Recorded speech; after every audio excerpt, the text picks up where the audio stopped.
What if the most terrifying thing you ever encounter comes from something as unassuming as a Ouija board? For decades, the Zozo Demon has haunted the fringes of our collective consciousness, a shadowy figure linked to countless harrowing experiences. We're pulling back the curtain on this modern urban legend, revealing its origins, documented encounters, and the unsettling truth behind its terrifying consistency. Welcome back to the Conjuring Files, where we explore the reality behind the ritual. Today, we aren't just looking at a ghost story, we are looking at a phenomenon. It usually starts innocently enough, a sleepover dare, a dusty box found in an attic, or a joke between skeptics.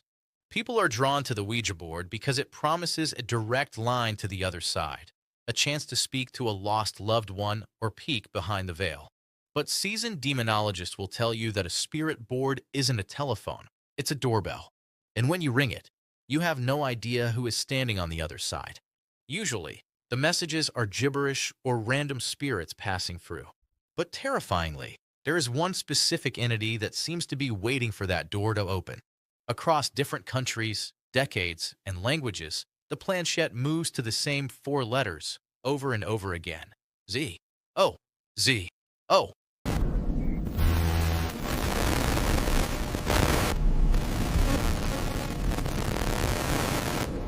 But where did this name actually come from? While demons are ancient, the specific legend of Zozo is terrifyingly modern.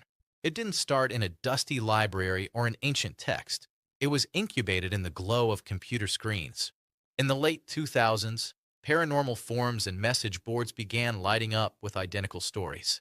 People miles apart, who had never met and had no connection to one another, were reporting the exact same behavior. The phenomenon is often traced back to a viral account from 2009 by a man named Darren Evans, who detailed a harrowing, years-long siege by a demon with this specific name. But once his story went public, the floodgates didn't just open, they shattered. Thousands of users came forward with experiences dating back decades, long before the internet existed to influence them. They all described the same unique signatures that distinguish Zozo from a generic evil spirit.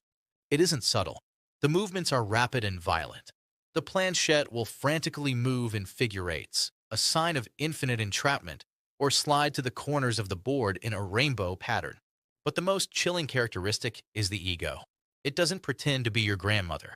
It announces itself, Zio, over and over again. It demands attention, it mocks the living, and it feeds on fear. This consistency across thousands of unrelated cases forces us to ask, is this a mass hallucination fueled by the internet? Or did we collectively unlock a door that we can't close? I can't hold it! Don't! Oh God! It's cutting into it! It's carving the board! It's burning! Do you see that? It's not us! It's not us! Hold It's it! gonna snap! Hold it!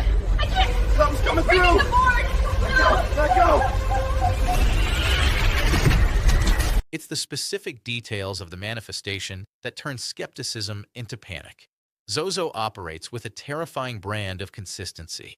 It almost always begins the same way. The planchette starts moving with aggressive speed, darting back and forth between the Z and the O, striking them with a force that feels like it could crack the board.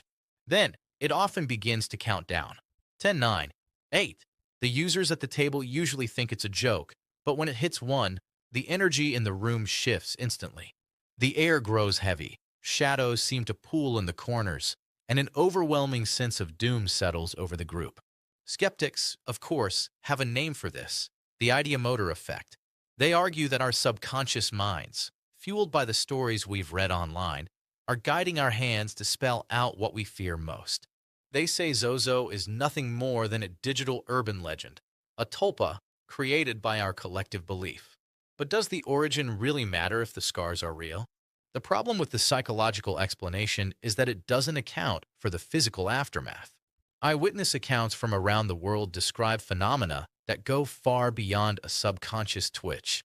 We are talking about deep, unexplained scratches appearing on the skin, often in groups of 3, mocking the Trinity. Light bulbs shattering at the exact moment the name is spelled. And perhaps most disturbingly, the lingering effect. Users report that once the connection is made, ending the session doesn't stop the activity. Bad luck, depression, and shadow people seem to follow the participants long after the board is packed away. Whether Zozo is an ancient demon or a monster of our own making, one thing is undeniable. Once you invite him in, he doesn't like to leave.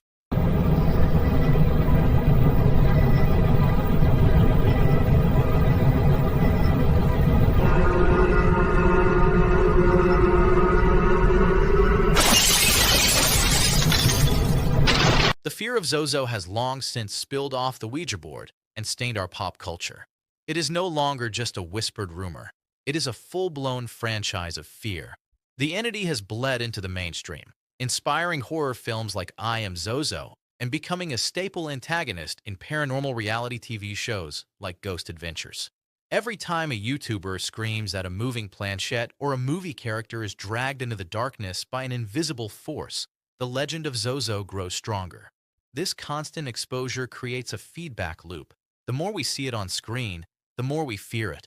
And the more we fear it, the more likely we are to encounter it during a session.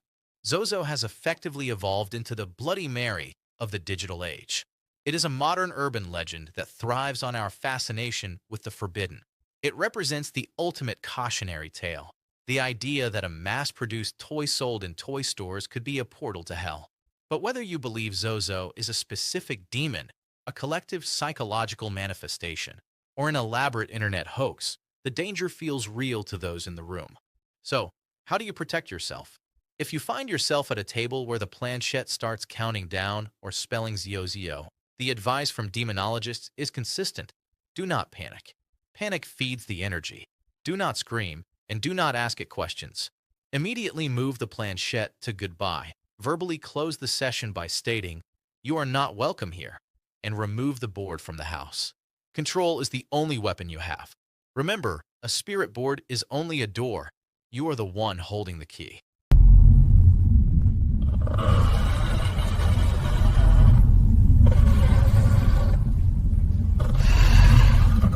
Even after decades of stories, viral videos, and investigations, the file on Zozo remains frustratingly open.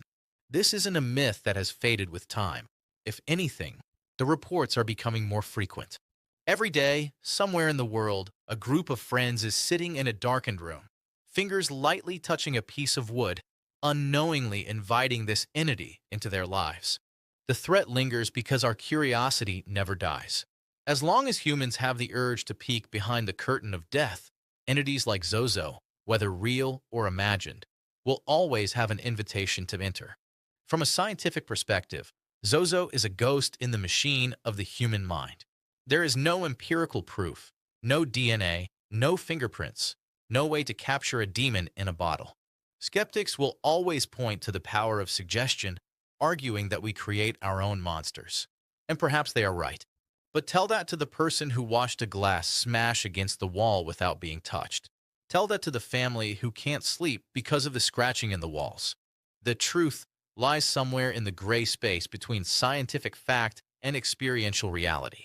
Even if Zozo is entirely in our heads, the fear it causes is tangible, and the trauma it leaves behind is very real.